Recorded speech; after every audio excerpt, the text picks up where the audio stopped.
रसिक मित्र हो, एक पोस्ट गेल्या 2-3 वर्षापासून माझ्याकडं पुन्हा पुन्हा आली आणि त्याचा ऑडिओ करावा असं फार दिवसापासून वाटत होतं, पण तो योग आज आला.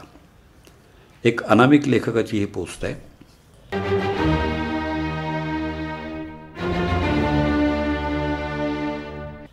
संत तुलसीदास हे नाव आपल्याला माहिती आहे.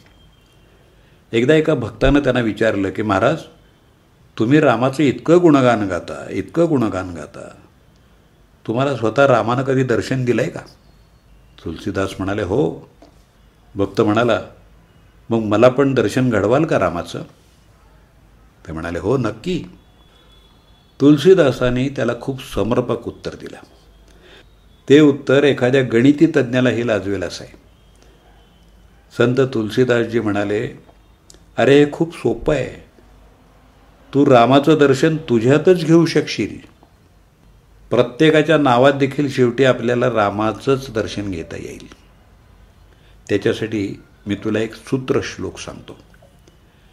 त्याप्रमाणे कोणाच्याही नावाला ते सूत्र लागू होईल. फक्त म्हणाला, कोणतं सूत्र? तुलसीदासांनी हे ते सूत्र सांगितलं. नाम चतुर्गुण पंचतत्व मिलन तासा द्विगुण प्रमाण तुलसी अष्टसो भागे अंतमे शेष राम ही राम.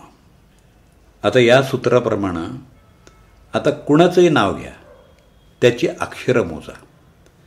त्याला चतुर्गुण म्हणजे 4 गुणा, त्यात पंचतत्व मिलन म्हणजे 5 ही संख्या मिळवा. त्याची द्विगुण प्रमाण म्हणजे दुप्पट करा. आलेल्या संख्येला अष्टसो भागे म्हणजे 8 न भागा. पूर्ण भाग जात नाही आणि प्रत्येक वेळेस बाकी 2 शिल्लक राहतेच. आणि ते 2 म्हणजेच राम ही 2 अक्षर आहेत. विश्वासच बसत नाही ना? उदाहरण घेऊया.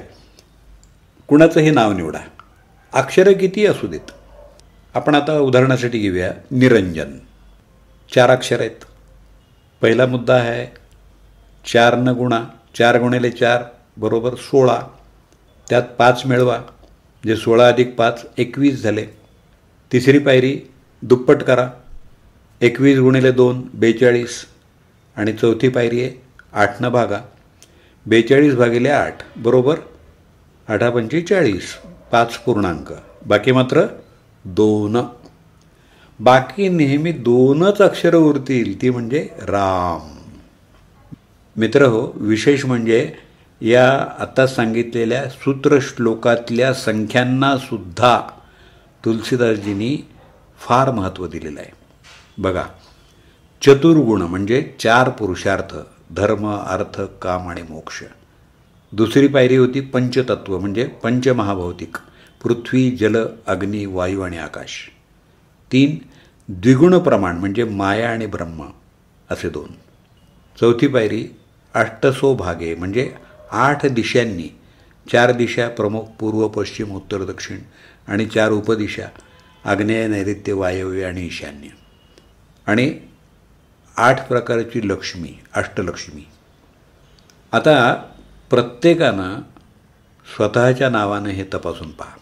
विस्मयकारक वाटेल, पण बाकी नेहमी 2च येईल.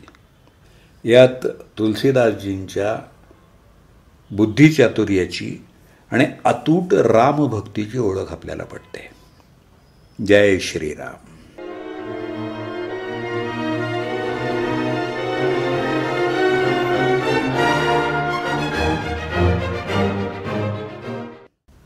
मित्र हो, अनामिक लेखकाची ही पोस्ट आपल्याला नक्कीच आवडली असेल. ही पोस्ट मला कमलाकर कार्यकर्ते पुणे यांच्या सौजन्यानं प्राप्त झाली आणि ही आपल्यापर्यंत पोचवण्याचा प्रयत्न केला मी, दत्ता सरदेशमुख. आपल्या प्रतिक्रिया आणि अभिप्राय मला माझ्या व्हॉट्सअप नंबरवर जरूर कळवा. 8329730186.